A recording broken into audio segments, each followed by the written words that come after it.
하나님 말씀 보시겠습니다. 고린도전서 15장 51절과 52절 말씀입니다. 보라, 내가 너희에게 비밀을 말하노니 우리가 다 잠잘 것이 아니요 마지막 나팔에 순식간에 호련히 다 변화되리니 나팔 소리가 나매 죽은 자들이 썩지 아니할 것으로 다시 살아나고 우리도 변화되리라. 아멘. 죽음과 부활 그리고 변화라는 제목으로 이유진 목사님 말씀 증거하시겠습니다. 안녕하십니까. 반갑습니다.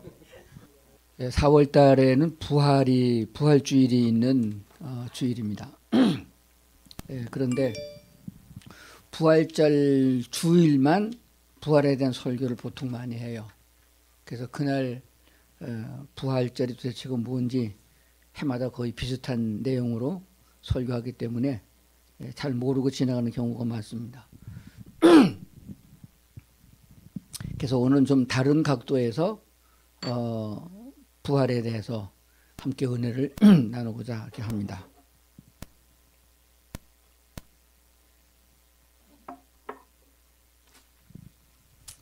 먼저 부활은 어떻게 하면은 부활할 수 있나요? 제가 질문할 때 대답을 하셔야 은혜가 됩니다. 어떻게 하면 부활하죠? 대답은 아주 간단합니다. 죽어야 부활합니다. 살아있는 사람이 부활할 수 없어요. 죽어야 부활합니다. 일단 죽어야 부활이 됩니다. 그런데 죽음이라고 하는 것을 우리가 생각하기에는 숨이 꼴까딱 넘어간다. 그렇게 생각하고 있기 때문에 이 성경을 오해하게 되는 겁니다. 죽음이라고 하는 것은 사실은 없어지는 게 아니고 분리돼서 다른 장소에 가 있는 것을 말합니다. 예를 들면은 창세기 1장에 하나님께서 에덴 동산을 창설하시고 처음 사람 아담과 하와에게 하나님이 약속한 게 있으면 선악과 먹지 말아라. 먹으면 네가 죽는다 그랬습니다. 그 죽는다는 말을 우리가 생각하는 죽음으로 생각하면은 신약 성경 부활도 안 풀립니다. 아담이 그래서 선악과를 먹었잖아요. 하와도 먹고. 금방 우리가 생각해서 꼴까딱 하고 죽었나요? 안 죽었어요. 900살이 넘게 살았어요. 그건 뭔 말하면은 하나님이 보호하시고 하나님과 교제하는 그 영역에 있다가 하나님의 명령을 어김으로 인하여 하나님이 에덴 동산에 쫓아내신 거예요. 쫓아냈다는 말은 집에서 키우는 아이들을 문 밖으로 쫓아냈다는 의미뿐만 아니라 하나님과의 교제가 끊어졌다는 것을 말하고 있습니다. 그러니까 그게 죽은 거예요. 하나님과 교제가 끊어진과 동시에 인간은 창조 때에 하나님의 영으로 창조됐기 때문에 영적 존재가 됩니다. 그러니까 사람은 태어나면서 숨 쉬어야 살고 물 먹어야 사는 것 마냥 인간은 영적 가치가 없으면 짐승이 돼버립니다. 그렇기 때문에 에덴 동산에 쫓겨난 사람은 하나님과의 영적 교제가 끊어지니까 마귀와의 교제가 시작된 거예요. 귀신과 교제가 된 거예요. 그 결과는 뭐냐? 죄의 싹은 사망의 죽음이란 말이에요. 그 죽음 또한 뭐냐? 하나님과 영원한 분리가 돼서 지옥에서 마귀 귀신들과 더불어 영원히 사는 그런 삶을 말하게 됩니다. 사람을 지을 때 하나님께서는 흙으로 빚어 사람을 만드시고 자기 생기를 그 코에 불어 넣어 주어서 사람이 살아있는 영적 존재, 생명이 된지라 그렇게 말씀하고 있습니다. 그러니까 사람은 본질적으로 두 요소가 됩니다. 육체를 이루고 있는 흙으로 만든 요소, 그 다음에 하나님께로부터 받은 영적 요소가 있습니다. 그래서 그 육과 흙과 하나님의 영이 결합됨으로 사람이 되는데 그와 동시에 사람에는 지각이 생기게 되는 거예요. 생각하는 게 있고 느낌이 있고 지혜가 있게 된 겁니다. 그러나 육체에서 영이 떠나면은 그건 다 없어지는 거예요. 그렇기 때문에 사람이 죽었다고 하는 것은 뭐를 말하냐? 육체인 육에서 하나님의 영이 떠나간 것, 분리된 것을 말합니다. 자, 그렇다면은 오늘 본문의 말씀을 통해서 고린도전서 15장에 다 부활에 대한 얘기인데 그 중에 가장 중요한 것 오늘의 초점은 부활입니다. 어떤 부활이냐? 죽음과 부활 그리고 변화, 제가 그런 제목을 붙였습니다. 오늘 우리가 머리에 꼭 기억하고 머리에 있는 것을 가슴으로 끌어내려서 내 삶을 만들어가는데 중요한 단어 하나가 있는데 그게 변화입니다. 변화에 대한 초점을 맞춰서 말씀을 드릴 테니까 잘 들으시고 은혜가 되면 아멘 하시기 바랍니다. 아멘 하면 내 것이 될 줄로 믿습니다. 이 부활의 신앙이 없으면은 예수 믿는 재미도 없고 또 예수 믿는 의미도 없어지게 됩니다. 일반 종교와 달리 기독교를 생명의 종교라는 이유는 생명력이 있는 것들은 죽는 게 아니고 다시 변화되어져서 다른 곳에서 사는 것입니다. 이 부활에 대해서 제가 잘 이해가 안 됐었어요. 그런데 언젠가 한번 이 부활을 입증할 수 있는 영화를 한 편 제가 봤습니다. 미국 무디 과학원에서 나온 생명과학에 대한 실험 영화인데 실험실의 비밀이라는 영화가 있었습니다. 지금은 그게 잘 통용이 안 되고 있는데 제가 군성교 할 때에 그 필름을 갖고 다니면서 전방 부대에 가서 많이 틀어줬어요. 그런데 장병들 그거 다 21살, 22살 이 대학교 다니던 애들이 왔는데도 그 틀어줬는데도 다 틀어놓고 설명하니까 그 15분밖에 안 걸리거든요. 몰라요. 저도 그거를 한 3번, 4번 계속 보니까 가슴에 와 닿는 것이 있더라고요. 뭐를 연구했나 봤더니 이 세상의 모든 물체는 구성될 때에 분자라는 알맹이로 구성됐다. 분자보다 더 작은 것은 분자는 뭘로 구성됐냐? 원자라는 알맹이로 구성됐다. 그게 흩어지면은 우리 눈에 안 보이는 거예요. 쉽게 말씀드리면 물이 여기에 있는데 물 분자는 산소와 수소로 구성됐거든요. 결합되면 물이 된 거예요. 그런데 이게 없어지면 없어진 게 아니고 산소는 산소대로 수소는 수소대로 공중에 날아다니는 거예요. 그러니까 빈 컵에다 놓고 화학은 뭐를 말하냐? 물을 만들어냅니다. 제일 쉬운 게 뭐냐 그러면은 지하실 방 같은데 여름에 습기가 차면 제습기를 놓습니다. 그럼 수도꼭지 안 틀어놔도 제습기 안에 물이 고여요.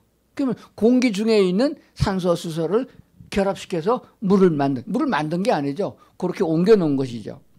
자, 그래서 이렇게 물이 변하면은 공기가 되고 공기가 변하면 물이 되고 그런가요? 물이 얼면은 얼음이 됩니다. 자, 우리 한번 또 한 가지 질문하겠습니다.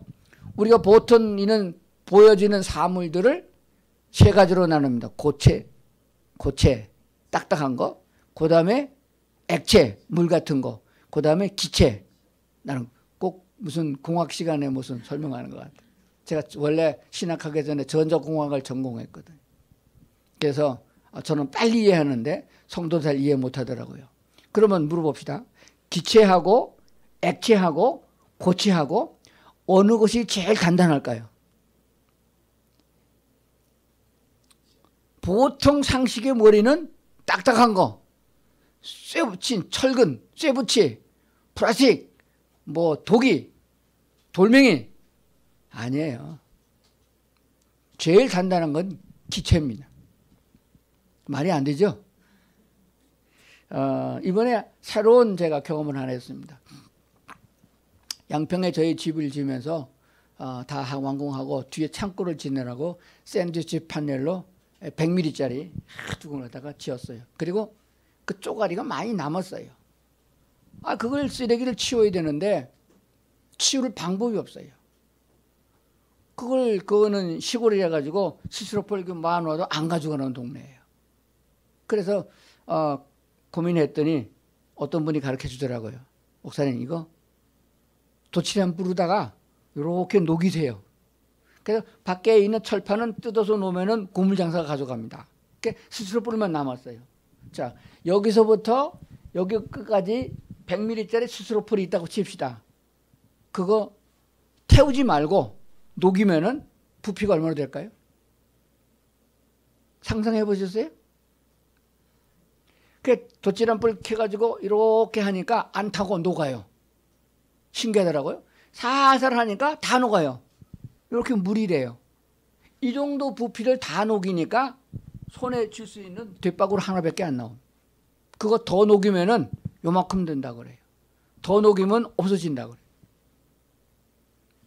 그러니까 철근이 녹으면 물이 됩니다. 물. 그거 더 녹이면 산화돼요. 날아갑니다. 공기 중에 있습니다.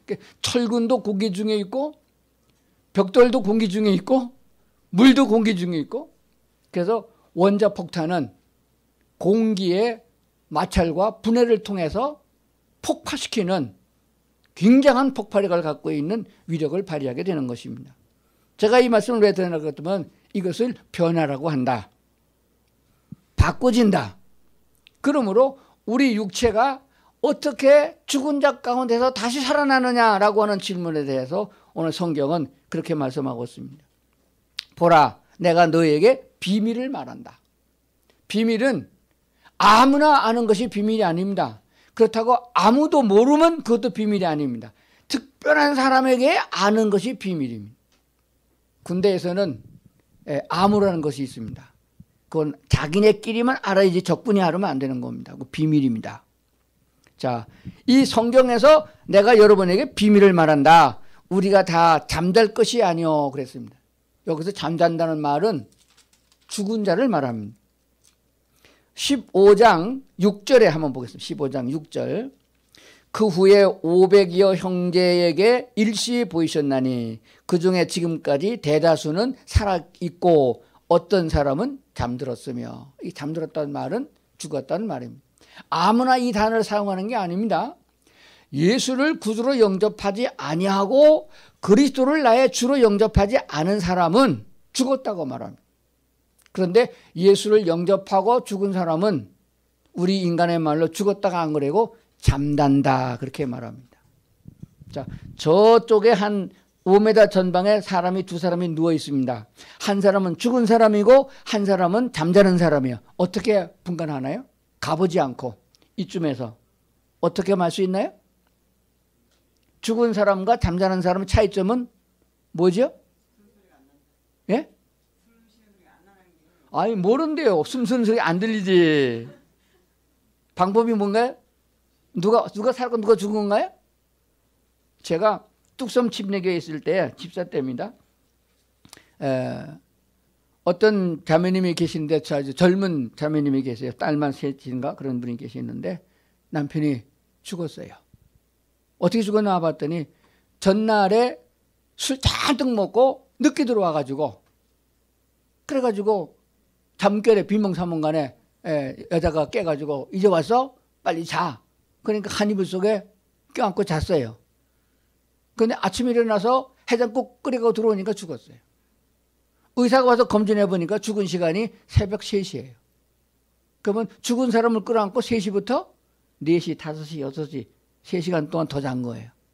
근데 그 여자 3시간 동안 시체를 끌어안고 자고서 그 다음에 죽었다고 판단 나니까 시체 옆에 가지도 않아요. 죽은 사람과 살은 사람은 어떻게 구별하느냐? 가보지 않고 숨소리 들어보지 않고 딱 한 가지 있습니다. 이름을 부르면은 살은 사람은 벌떡 일어나고 죽은 사람은 안 일어납니다. 여러분의 집에 애들이 있으면은 3명이 자고 있어요. 그 중에 하나만 깨운다고 칩시다.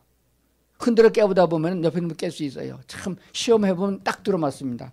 이름 부르면은 이름 부르는 놈만 대답합니다. 자면서도 듣거든요. 우리 집에 원민이, 원열이, 원석이 이름 비슷해요. 그래도 어떻게 하는지 지 이름 부르면 그놈만 대답하고 일어난다고. 여러분 아시다시피 데살로니가서에 보면 마지막 나팔이 분다고 해요. 마지막 나팔. 이게 뭐 이 나팔은 예수님 당시 로마가 통치할 적에 전쟁에 사용하던 나팔입니다. 이 나팔 소리에서 전쟁에 나가기도 하고 방공 경습도 하고 그런 건데 나팔 소리가 나오게 되면은 공중에서 예수님이 재림하면서 천사들을 통해서 잠자던 자들을 깨운다 그랬어요. 무덤 속에 있는 사람들을 깨우는데 나팔 소리 속에 기상나팔이 있는 거예요. 기상나팔. 그러면 기상나팔 소리 들으면은 군인은 다 일어나는 거죠. 아시죠? 근데 우리가 죽어서 무덤 속에 있을 적에도 공중에 재림한 주님께서 그 이름을 부르면은, 그래서 우리 찬송가에도 나옵니다. 나팔 불 때, 그 이름 부를 때, 그 이름 부르면 일어나는 거예요. 왜냐? 자고 있으니까. 죽은 자는 못 일어납니다. 그럼 어떤 사람이 죽은 사람인가요? 예수를 안 믿고 죽은 사람, 그 뒤진 사람. 예수 믿고 죽은 사람, 잠자는 사람. 얼마나 감사한 일입니까? 이게 믿어져야 되는데 이게 못 믿어지는 사람이 많이 있어요. 그렇기 때문에 순교도 못하고 순교는 그만두고 예수 이름 때문에 손해도 안 보려고 그러고 예수님 이름 때문에 양보도 안 하려고 그러고 예수님 이름 때문에 져주는 것도 안 하려고 그러고 인간의 자아가 있어서 그러는데 그 이유가 뭐냐 그러면은 죽음과 부활 그리고 변화를 체험하지 못했기 때문이라 그렇게 믿습니다. 변화를 설명하겠습니다. 아주 알기 좋게 우리 집에 사용하고 있는 가정전기는 몇 볼트죠? 220볼트입니다. 미국과 유럽은 100볼트를 사용합니다. 한국은 220볼트 사용하는데 220볼트를 가지고 핸드폰을 충전하려고 그러면은 어떻게 해야 되죠? 그 중간에 뭐가 있어야 됩니까? 중간에 220볼트를 핸드폰 충전하려고 그러면 직접 꽂으면 다 타버려요. 그럼 중간에 뭐가 있어야 되죠? 그게 이름이 뭐예요? 혹시 이름이 뭐예요? 뭐 있죠? 충전기. 우리나라 말로 충전기인데 충전기가 원래 충전이 아닙니다. 충전기 아닙니다. 오늘 성경 본문의 말은 변화라는 단어입니다. 변화, 영어로 뭐라고 그러죠? 트랜스퍼. 보통 우리나라 사람이 이해하고 있는 트랜스는 220볼트를 12볼트로 낮출 때 사용하거나 220볼트를 100볼트로 낮추거나 100볼트를 220으로 올릴 때 변화시키는 데 사용하는 것이 트랜스입니다. 이 트랜스가 어디서 날 것 같으면 변화라는 원어에 유래돼서 만드는 단어입니다. 자, 트랜스는 뭐 하는 거예요? 변화시켜서 사용하기 좋게 만든 것입니다. 트랜스가 없으면은 텔레비전이나 전기 하나도 못 씁니다. 그걸 바꾸죠. 교류 전기를 직류 전기로 바꿀 적에도 트랜스가 있어야 되고 220볼트를 6볼트로 낮출 적에도 트랜스가 있어야 됩니다. 자, 그런 변화가 우리들에게 없으면은 부활은 실감나지 않습니다. 예수님이 부활하셨을 때하고 예수님이 부활 안 하셨을 때 차이점이 있습니다. 하나만 먼저 봅시다. 부활하신 예수님 어떤 차이가 있었나요? 우리 사람과 똑같이 예수님 알아봤어요. 만지니까 사람이었어요. 그런데 다른 점이 있었어요. 뭔가요? 뭐가 달랐죠? 예수님의 제자들이 로마 군병이 두려워서 집안에서 문 잠그고 있었는데 예수님 거기 나타났죠? 어떻게 들어왔어요? 어떻게 들어왔어요? 한번 생각해보세요. 날라왔나요? 유령으로 와가지고 둔갑을 했나요? 거기에 문제점이 있습니다. 오늘 성경은 뭐라고 말씀하시냐? 우리가 부활되면은 예수와 같이 된다 이렇게 말하고 있어요. 죽은 자 가운데서 우리는 육체를 쓸 동안에는 죽을 수밖에 없습니다. 총에 맞으면 죽어요. 자동차에 치이면 죽습니다. 그런데 부활한 부활체는 몸은 몸인데 안 죽어요. 총에 맞아도 안 죽습니다. 자동차에 치여도 안 죽어요. 예수님처럼. 그런데 육체가 아니냐? 육체예요. 어떤 육체냐? 변화된 육체다 그 말이에요. 어떤 변화냐? 그럼 문 잠그고 있는 예수님 어떻게 들어왔나요? 걸어 들어왔나? 날라왔어요? 유령으로 와서 둔갑했어요? 그걸 아주 쉽게 생각해야 됩니다. 오늘 제가 설명한 과학적이고 화학적인 내용을 머리에 두면 됩니다. 사람은 변화할 수 있다. 자, 방송국에서 이렇게 녹음을 합니다. 이것을 우리 집 안방까지 오게 하려고 하면 변화의 과정을 2번을 거쳐야 됩니다. 첫 번째 변화는 음성 신호를 안테나로 보내가지고 전파로 바꿔야 됩니다. 송신소가 반드시 필요합니다. 송신소까지는 케이블로 갑니다. 송신소에서 트랜스를 놓아가지고 그 변화기를 놓아가지고 단파로 또는 FM 전파로 바꿔서 공중으로 달립니다. 그 공중에 선이 없어요.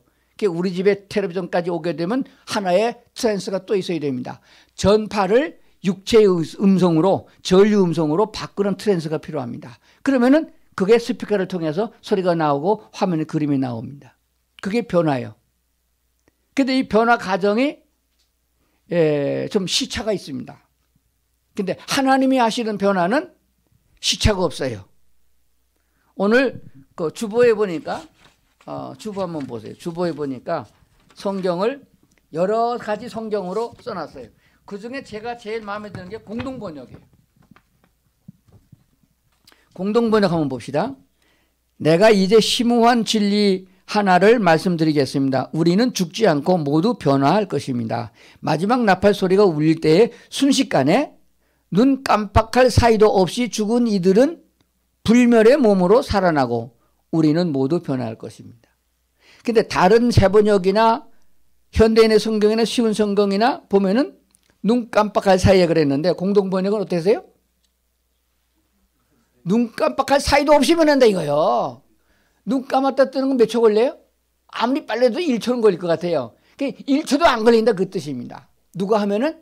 하나님이 하면은. 자, 쉬운 예를 드릴게요. 어떻게 해서 예수님은 부활하신, 변화되신 부활하신 예수님은 문 잠기고 있는데 문도 안 열고 들어올 수 있었느냐? 벼른박을 그냥 통과한 것입니다. 어떻게 했나요? 주님은 하나님이기 때문에 창조주 하나님이십니다. 하나님께서 시차를 두지 않고 변화시킨 것이다. 얼른 이해가 안 가죠. 예를 봅시다. 여기 이제 이게 유리창이 아니고 다 벼른박이라고 칩시다. 벼른박. 벼른박인데 우리가 이로 그냥 나가면 어떻게 되겠어요? 나가면 충돌입니다. 내 머리만 깨집니다. 그런데 이 벼른박을 변화시켰어요. 이게 얼음이라고 칩시다. 쉽게. 얼음이면은 얼음 두께가 1m 정도 되면은 한마로 쳐도 안 깨집니다. 엄청 셉니다. 그걸 우리가 뚫고 나갔어요? 못 나가죠.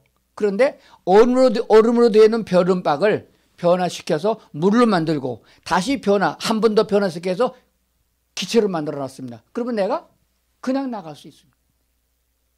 사람은 변화시키는데 시간이 걸립니다. 제가 제일 처음에 공업고등학교를 갈 적에는 냉장고가 아주 귀했습니다. 냉장고 크기가 이보다 더 컸어요. 그중에 냉동고는 얼음이 하룻밤 사이에 안 올립니다. 사흘은 틀어놔야 얼음이 올립니다. 근데 지금은요? 지금 어떠죠? 쾌속 냉동. 물 한 컵 넣으면 몇 분에 얼까요? 여자분들 모르세요? 몇 분에 얼어요? 제가 20년 전에 미국을 갔는데 신기하더라고. 그래서 내가 자세하게 물어봤어요. 아니 컵을 갖다가 자판기에다 대니까 얼음이 떨어져요. 얼음을 미리 넣어놨느냐고 물어봤어요. 아니래요. 수도꼭지 연결해놨어요. 수돗물이 되면은 바로 얼어서 떨어지는 거예요. 지금 그게 우리나라 들어와 있습니다. 그러니까 사람의 과학은 시간을 단축시키는 거예요. 창조주 하나님이 시간을 눈 깜빡할 사이도 없이 변화시키는 분이신데 예수님이 하나님이 주인이 지나가는데 그게 벼른박이 있다고 못 들어 못해요. 그걸 쫙 변화시키고 한 번 더 변화시키고 그러면 통과되고 그 다음에 또 원상으로 돌아가는 거죠. 우리가 부활되면은 그런 몸이 된다. 할렐루야. 안 믿으십니까? 안 믿으시는 게 문제가 되는 거예요. 왜 그런가 하는 것을 제가 말씀드리겠습니다. 공부를 잘하는 놈은 공부하라 그러면은 공부를 합니다. 그리고 어려운 문제를 가르쳐도 배우려고 애를 씁니다. 몇 번만 풀어주면은 아무리 수한 부석 방정식도 풀어나갑니다. 근데 공부를 아예 못하는 놈은 할 생각을 안 합니다. 그러니까 10번을 가르쳐도 머리통에 안 들어옵니다.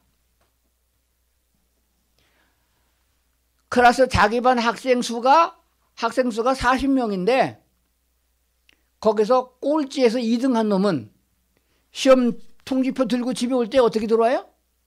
기죽고 들어오지 않습니다. 당당하게 들어옵니다. 뭐 맨날 그런 거니까. 그리고 고민도 안 합니다. 그런데 항상 1등 하다가 어쩌다 2등 한 놈이 통지표 집에 들어올 적에 어떻게 들어와요? 당당하게 들어옵니까? 기죽고 들어와요. 그거 아는 건데 이거 하나만 그거만 알으면 내가 그냥 1등 하는 건데 2등 했다고 고민하거든요.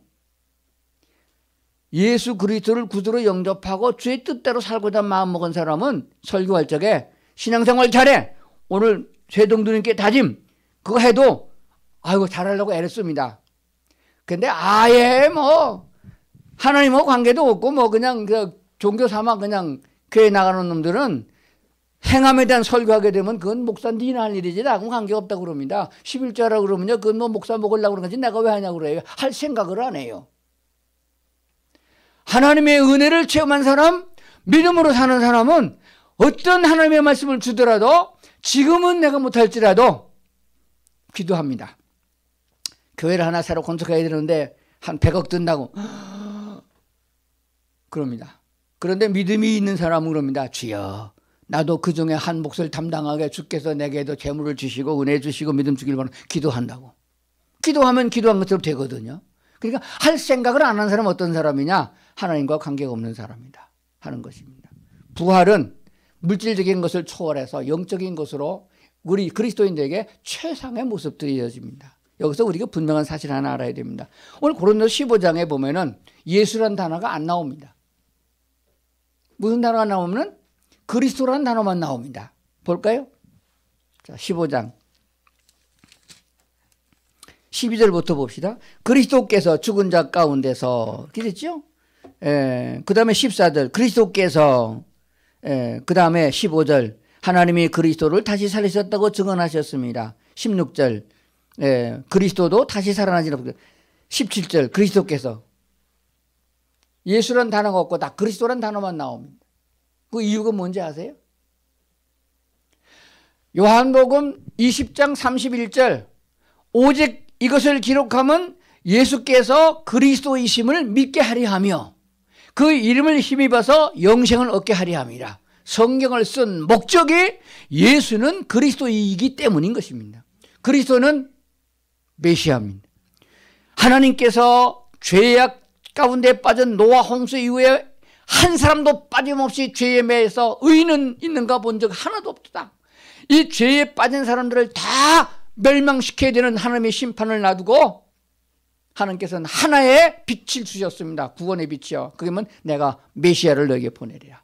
그가 오면은 너의 죄를 사할 것이고 그가 나오면 너희를 하나님의 사람으로 만들 것이고 너에게 자유를 줄 것이며 안전매가 일어날 것이며 소경이 눈을 뜰 것이며 가난한 자가 부름을 얻을 것인 메시아가 오리라. 그래서 유대인들은 메시아가 오기를 고대했습니다. 가난한 자나 병든 자나 어떤 사람과 막론에 메시아가 오면 다 해결되는 거예요. 메시아가 오기를 기다렸습니다. 그 메시아가 누구였냐?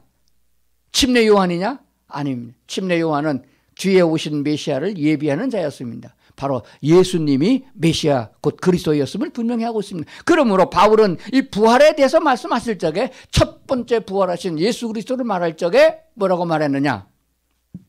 그리스도라고 말한 것입니다.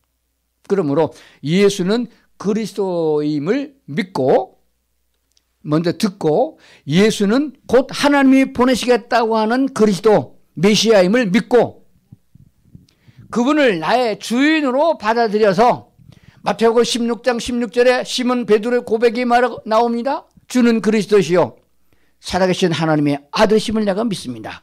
그럴 적에 그 마음속에 주의 성령이 임하여 그가 거듭나게 되는 줄로 믿습니다. 지난주에 제가 설교하고 있는 군인교회 거기 주로 장로교 목사가 하고 있어요. 군인교회입니다. 할 때마다 사도신경을 해요. 그래서 내가 그렇습니다. 사도신경은 이건 사도들이 만들어낸 거 그거 틀린 거 그걸 하고 앉았냐고 말이야. 그럼 뭐 해야 되냐? 시몬 베드로의 고백을 통해서 세워진 교회가 세워졌는데 우리가 그게 교회들이 하면은 신앙 고백은 그걸 해야 된다. 한번 따라 주는 거기서 주라는 말은 무슨 말이에요? 나의 주인인. 사실은 이 주인과 종의 관계는 푼터키테를 상상하는 정도가 아닙니다. 나를 완전히 지배하고 있는 마귀가 내 주인이었고 하나님은 저 멀리 있던 하나님과 원수되어서 심판받아야 할 인간이었습니다. 그 주인을 바꿔서 내쫓고 하나님의 성령이 내 안에 들어와서 나의 주인이 되도록 내 인생의 주인이고 내 시간의 주인이고 내 재물의 주인이고 계속할까요? 아멘 할 때까지? 내 삶의 모든 것이 주인이에요. 내 안주인, 부인이 안주인이 아니요. 예수님이 주인이십니다. 예수님을 나의 주인으로 받아들이고 하는 얘기가 나의 주인이신 예수님은 그리스도이심을 내가 믿습니다. 그리스도는 곧 제사장이요. 그리스도는 곧 선지자요. 그리스도는 곧 왕이심을 내가 믿겠다고 고백한 겁니다. 예수님이 내 안에 그리스도가 되려면 난 죽었다 깨도 성경이 이해가 안 됩니다. 왜냐하면 제사자, 선지자가 하나님 말씀을 계시로 받아서 하나님 말씀을 대신 선포한 자가 제사장, 선지자거든요. 그러니까 예수님이 그리스도가 되셨을 때에 예수님이 나의 그리스도임을 믿는 사람이 영의 눈이 떠서 설교도 들어지고 아멘도 지고 성경을 봐도 하나님의 메시지로 들린다는 거예요. 선지자이신 그리스도가 내 안에 없으면은 아무리 하나님의 말씀을 전해도 못 알아듣는 거예요. 봐도 모르고 들어도 깨닫지 못하는 겁니다. 말씀을 듣고 깨닫고 보니까 죄인이야. 뭐를 해서 죄인이 아니라 속에 들어있는 것이 죄인입니다. 간음한 자가 법적으로 죄인이지만은 예수님은 음심을 품은 자가 이미 죄인이고, 도둑질한 자가 사회적으로 법적으로 죄인이지만은 예수님 말씀하기를 탐심을 품은 자가 이미 죄인이라고 했어요. 뿐만 아니라 그 마음속에 하나님이 없는 사람은 이미 저주를 받아 멸망할 수 있는 지옥 갈 인생이라고 성경 말씀하십니다. 그걸 깨달은 거예요. 나는 죄인이구나. 뭔 죄를 졌느냐? 가난애기가 뭔 죄를 졌느냐? 그런 사람이 있어요. 아니요. 바퀴벌레는 태어나면서 징그러운 바퀴벌레입니다. 숫자가 많다고 데모를 한다고 요즘엔 무슨 태극기 집회가 몇 명이고 촛불이 몇 명이 하는데, 그다 쓸데없는 짓이에요. 숫자가 억만 명이 돼도 안 되는 겁니다. 왜 안 되는지 이해가 안 가죠. 예수님은 우리를 대신한 속죄의 제사장이시며 그 속죄의 제물로 어린 양으로 오셨다. 요한복음 그렇게 말씀하고 있습니다. 어린 양은 왜 하나님이 받으시는 제물이냐? 바로 희생됨으로 다른 짐승을 해하지 않는 조건을 가지고 태어난 양입니다. 어떤 짐승이든지 남을 해롭게 할 수 있는 요소가 있고 방어할 수 있는 무기가 있는데 양은 절대 그게 없습니다. 그래서 양을 표본적으로 남을 해롭게 하지 않은 자, 그런 사람은 죄가 없는 자를 말해요. 어린 양은 죄 없는 자를 말합니다. 그런데 왜 죽어요? 죄에서 사망인데. 우리의 죄를 대속하기 위해서 대신 죽은 희생양을 말하고 있는데, 그 양 한 마리의 가치를 설명한다고 그러면은 대단한 것입니다. 자, 양하고 바퀴벌레하고 계산합시다. 바퀴벌레 한 마리하고 양 한 마리 어느 게 더 가치가 있어요? 그러면 숫자가 적으니까 좀 올립시다. 바퀴벌레 50마리하고 양 한 마리하고 계산이 안 되나요? 그럼 바퀴벌레 숫자를 올립시다. 양 100만 마리, 바퀴벌레 100만 마리하고 양 한 마리하고. 온 세상 사람을 다 모아도 죄 없는 예수님 하나하고 바꿀 수 없는 존재가 죄 없는 예수님, 인간으로 오신 예수님. 그분이 우리 죄를 대속하기 위하여 대신 십자가에 지셨다는 사실을 믿는 자에게 속죄가 이루어지는데, 이것을 누가 깨닫느냐? 제사장 되시는 그리스도가 내 안에 계심을 믿는 사람들이 속죄가 이루어진다는 거예요. 내가 죄를 안 지려고 아무리 애를 써도 마음속에 있는 인간의 본질적인 탐심과 본질적인 음심과 본질적인 욕구를 제어할 수가 없습니다. 그게 있는 동안은 환경이 바뀌면 다 죄를 지어요. 누구든지 다 그렇습니다. 그래서 우리가 착하게 살려고 아무리 애를 쓰고 설교 들을 적에 그래야지 양심에 괴롭고 땅을 치고, 쓸데없는 짓이에요. 죄를 안 질 수 있는 가장 좋은 방법은 내 안에 성령님 계셔서 주님 나의 주인이 되셨음을 믿는 사람은 그가 나를 죄 지을 마음을 제해 주시고 죄를 안 짓게 해줄 때에 죄를 안 지는 것입니다. 그렇다고 해서 성령님 계신다고 말로만 하고는 돌아다니면서 죄를 어거지로 짓는 사람들은 그거는 성령이 안 계시는 거죠. 감히 종이 주인의 말을 거역할 수 있습니까? 아담과 하와는 거역했지만 둘째 아담 예수님은 안 거역했어요. 예수님은 하나님이시거든요. 마귀가 그렇습니다. 시험할 적에 너 성전 꼭대기에 뛰어내리라. 그럼 천사가 딱 발을 받쳐서 발을 안 다치게 할 거 아니겠냐. 할 수 있는 분이십니다. 돌로 떡 만들어 먹을 수 있어요. 근데 예수님은 아니요. 그거보다 더 중요한 건 하나님의 말씀이에요. 사람이 떡으로만 살 것이 아니고 하나님의 입으로는 말씀으로 산다. 하나님 주인 되신 분이 아니라 그러면 아닌 거고 귀다 그러면 긴 거예요. 이게 중요한 거거든요.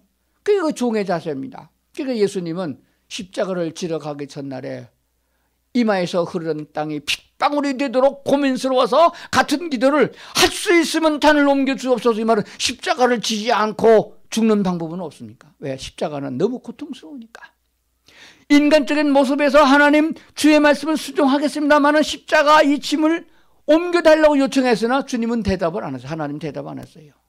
그래도 예수님 어떻게 했어요? 난 종이니까 주의 말씀을, 하나님의 말씀을 따른다. 순종하여 십자가를 지지 않았습니까? 그게 종의 자세예요. 그랬더니 상상하지 못했던, 생각하지 않은 부활의 축복을 주신 줄로 믿습니다. 그러니까 하나님은 우리에게 고통을 줄 적에, 어려움을 줄 적에, 하나님 왜 나만 당하는 고통입니까? 내가 예수 잘 믿고 11조도 잘하고 교도 잘 보는데 왜 이렇게 어려움이 생깁니까? 그럴 게 아니에요. 조금만 기다리면은 더 좋은 축복으로 부어주신 분이 하나님이신 걸 믿게 됩니다. 자, 그렇다면은 이제 우리가 어떻게 살아야 되는 거야? 먼저 확실한 사실은 부활의 주님 하나님이신 그분이 내 안에 그리스도이심을 믿고, 그것은 한 번만 믿는 게 아닙니다. 날마다 고백하고 날마다 주께 감사하고 찬송하며 살아야 되는 삶이고, 그런 다음에 주의 말씀을 볼 적에 특별히 서신서는 예수 안 믿는 사람에게 준 게 아니고 예수 믿는 사람에게 예수 어떻게 믿으면 잘 믿느냐 하는 말씀을 주신 거예요. 특별히 오늘 고린도전서 15장에서는 이렇게 끝에 가서 말씀하고 있습니다. 자, 보십시다. 15장 50절. 형제들아, 내가 이것을 말하노니 혈과 육은, 육신을 말하죠. 하나님 나라를 이어받을 수 없다. 하나님 나라를 유업으로 받을 수 없다. 그럼 내세가 있으면은 그거 믿어야죠. 육신적인 행위를 가지고는 하나님 나라에서 유업을 받을 수가 없다. 그렇게 말씀하고, 썩는 것은 썩지 아니하는 것을 유업으로 받지 못한다. 이 세상엔 다 썩어요. 썩지 않는 영원한 생명의 하나님의 나라 것들을 우리가 받으려면 영적인 사람이 돼야 되고 영적인 일을 해야 됩니다. 그래서 51절에 변화할 것이다. 52절에 나팔 소리가 나면 죽은 자들이 다시 살아나서 예수님처럼 부활한다. 이렇게 말씀하고 있습니다. 자, 그런 다음에 좀 더 내려가서 58절에 뭐라고 말씀하고 있나? 이 결론입니다. 그러므로 내 사랑하는 형제들아, 견실하며 흔들리지 말고 항상 주의 일에 힘쓰는 자들이 아니라 더욱 힘쓰는 자들이 되라. 여러분, 주의 일에 힘쓰고 있습니까? 아, 잘하셨습니다. 잘합니다. 그러나 성경은 말하기는 더욱 힘쓰라 그랬습니다. 더욱 힘쓰라. 이는 너희의 수고가 주 안에서 헛되지 않습니다. 세상 사람은 헛된 짓을 합니다. 그러나 주의 약속의 말씀을, 이 말씀을 받아들여서 아멘 하는 사람은 성령이 그 안에서 그렇게 아멘 하도록 하는 것이고, 에이, 너는 그냥 그렇게 손해보는 짓은 안 한다. 제가 요새 엄청 손해보는 짓을 하고 삽니다. 예, 사람들이, 제가 하는 얘기가 그래요. 다른 데 가서 설교하는데요, 목사님이 연세에 맞지 않게 그렇게 가신다고. 제가 생각해도 그런 것 같아요. 전에 있던 반석제일교회에서는 주일 설교 이렇게 세게 안 하는데 요새는 맨날 세게 하는 설교만 해요. 교도소 가도 그렇고 군부대 가도 그렇고 아주 그런 복음 설교만 합니다. 그러면 저도 성령 충만하고 그래요. 한 30대 젊은이처럼 설교하는 것 같아요. 그런데 또 한 점은 그래요. 그런데 왜 목사님이 은퇴하고 나서 그 고생하냐고 그래요. 아, 요새는 돈 끌어당깁니다. 돈이 없어가지고. 그러면서 자꾸 저질러서 선교비를 자꾸 하고 그러니까 미친 짓 한다고 그럽니다. 그런데 아니에요. 그게 뭐냐면 오늘 본 말씀 보니까 부활을 믿는 사람은 주의 일에 조금 힘쓰는 게 아니라 더욱 힘쓰는 사람이 되라. 그래서 어찌하든지 간에 주의 일에 나만 참여가 아니고 다른 사람도 끌어들여서 같이 참여하게 되면 같은 복을 받을 테니까. 예수님 친히 말씀하기를 지극히 작은 내 형제에게 냉수 한 그릇에서 주면은 상을 잃지 않는다. 그 사람이 행한 것은 곧 예수님 나에게 한 것이다 라고 했습니다. 내가 분명하게 하나님의 일을 하는 것이고 하나님이 기뻐하는 일이고 하나님이 원하는 그 일을 내가 하게 되는 일에 상받을 일이고 유업받을 일이라고 그러면은 나 혼자 힘들면 다른 사람도 끌어서 같이 복을 받을 거 아니겠느냐. 그래서 미운 사람은 제가 성교비 내라고 안 그럽니다. 나를 사랑하고 나를 믿는 사람, 좋은 사람은 골라가지고서 나한테 성교비 좀 내라고 그래. 안 나오면 왜 안 내냐고 막 그럽니다. 세정누린교회 보니까 교인도 없는데 내가 해외 성교비 내라고 보내라고 그래. 그랬더니 또 순종을 잘해 또 보냈다고 그래요. 그것도 적은 돈도 아니에요. 저기 카자흐스탄하고 러시아 선교사가 제가 가보니까 진짜 열심히 하는 선교사예요. 아주 눈물겹도록 복음 전하는 데만 생명 바친 사람들이에요. 그런데 선교비를 끊으면 되겠어요? 그러니까 새정누린교회는 복 받을 것이고 새정누린교회 선교비 내는 교회들도 복을 받을 것입니다. 그래서 제가 그럽니다. 야, 어떻게 하면 새정누린교회도 11조를 많이 낼 수 있을까? 하나님께서 자꾸 11조를 늘려주세요. 쓴 건 남는 건 없는데 쓴 거 많아. 그럼 누가 더 수입이에요? 남는 건 없어도 쓴 게 많은 것은 주님의 나라에 가게 되면은 상 받을 일이고 멸류관 받을 일이고 기업, 유업을 받을 거라고 말씀하십니다. 그거 못 믿는 사람은요, 주를 위해서 못 씁니다. 헌신 못 합니다. 자, 근데 이거를 내가 하려고 그러면은 처음만 하다 말아요. 제가 그 전에 우리 교회에서 제가 그런 얘기 한 적이 있습니다. 선교비는 10,000원에서는 안 된다. 선교비는 어느 만큼 해야 되느냐. 그걸 내가 기준 세우기를 자기가 내는 11조만큼 선교비 해야 된다 그랬어요. 미국에는요 10의 9조를 드리는 사람도 많아요. 근데 우리나라는 왜 세계적으로 유명한 뭐 새벽기도 하는 교회가 뭐 갑자기 부흥된 게 난리 꾸면서 그런 사람이 왜 안 나와요? 10의 9조를 드려도 한 달에 1억을 벌면은 지가 1,000만 원 쓰는 거예요. 그거 낫잖아. 맨날 찌찌하게 200만 원 벌어가지고 20만 원 11조나 20만 원 선교하는 게 맨날 모자라지. 오늘 설교 들으신 분들은 한 1,000만 원씩 벌어서 100만 원 11조 하시고 100만 원 선교하고 800만 원 쓰셔. 그게 낫지. 그렇습니다. 그래서 하나님의 나라를 바라보고 믿는 사람은 선교에 동참하고 뜻이 하늘에서 이루어진 것처럼 땅에서 이루어지게 하는 것이 주님께서 우리에게 준 사명들이에요. 사명을 감당하는 사람에게는 하나님께서 그렇게 할 수 있도록 해주십니다.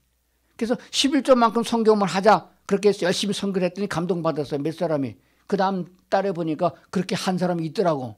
그러니까 2달 하더니 다 끊어졌어. 해보니까 손해가 나거든.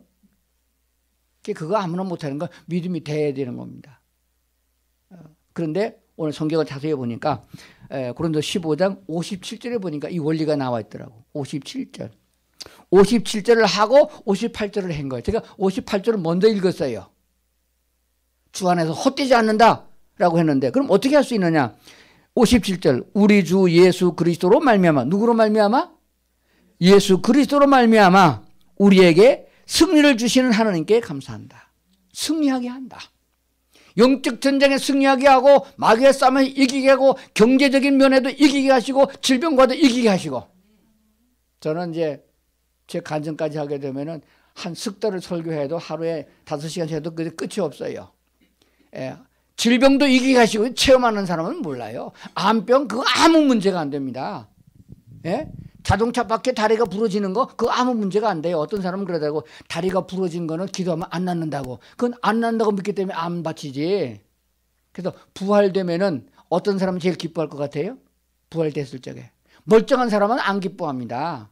매였던 송아지가 이사야 선지자 예언 마냥 그날이 오게 되면 송아지가 나가 들고 뛰는 것 같다. 왜? 어둠 속에 모가지 매에서 매달렸던 소가 해방돼야 기뻐하는 것이지 자유로운 사람이 뭘 기쁘겠어요? 2 다리가 불구돼가지고 평생에 멸시당하던 사람이 부활 때에는 제일 기뻐할 거다. 왜? 2 다리가 멀쩡해졌으니까. 한눈이 범죄하여 그냥 범죄하여 빼버리고 애꾸눈으로 살다가 지옥 가는 게 천국 가는 게 나을 텐데 지 눈 멀쩡하려고 해서 지 먹고 살려고 해서 죄 짓고 있다가 지옥 가는 사람 왜 그런가?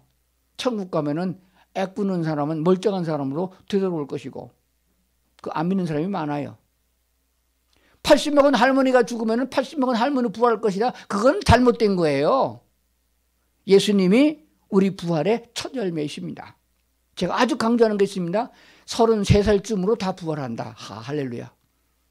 안 믿는가 봐. 아멘 하세요.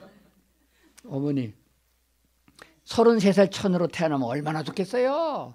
그리고 죽음도 없고 아픔도 없고 늙는 것도 없고 있는 건 다 있고 좋은 건 다 있는 그 세상에서 살면 얼마나 좋겠어요. 할망구로 태어나가지고 영원히 살려고 하면 그 지옥이지. 그거 왜 살아요? 어떻게 하느냐고요? 오늘 성경 보면 다 못했는데 죽은 자가 살아날 적엔 종자별로 살아나는 겁니다. 제가 주인 설명을 합니다. 제가 시골에서 자라봤는데 감자를 심을 적에는 통감자를 심는 게 아니고 삐져서 심습니다. 상처가 나고 싸게 나고 안 된 건 잘라버리고 반쪽이나 3분의 1자 4분의 1쪽을 심어요. 그래도 그게 땅에 들어가면 썩어요. 감자가 다릴 적에 나가게 보면요. 삐져진 게 나오는 게 아니고 썩은 감자가 나오는 게 아니고 제일 처음에 원 오리지널 감자 거기 달리는 거예요. 우리가 부활의 첫 열매라는 말은 예수님이 부활한과 샘플 똑같은 모습이, 영적인 모습도 같고 육적인 모습도 같은 거예요. 예수님처럼 나타날 수도 있고 예수님으로 가고 싶은 곳에 가고 있을 수 있는 것이 부활체입니다. 이것을 믿는 사람, 이것을 듣는 사람, 아멘한 사람은 세상에 겁나는 게 없고 들을 게 없는 거예요. 그렇기 때문에 순교할 수 있는 것입니다. 정의롭게 살 수 있는 것이고 말씀 안에 살 수 있는 것이다. 그래서 뭐냐? 우리 주 예수 그리스도로 말미암아 우리에게 승리를 주신 분은 예수님이시다. 그러면 예수님을 고백하고 내 안에 주님이 계신다. 그분이 나를 이기게 하신다. 그러므로 죄와 싸워 이기시고 생활 속에서도 이기시고 질병도 이기시고 아멘도 안 하시네. 미련한 자도 이기시고 뭐든지 예수 믿는 사람은 꼬리가 되지 말고 머리가 되는 말은 욕심에서 나온 게 아닙니다. 사실이 그렇다는 것입니다. 잘 믿으시면은 하나님의 놀라운 축복과 은혜가 넘칠 줄로 믿습니다. 오늘 말씀을 생각하시면서 함께 한번 기도하겠습니다.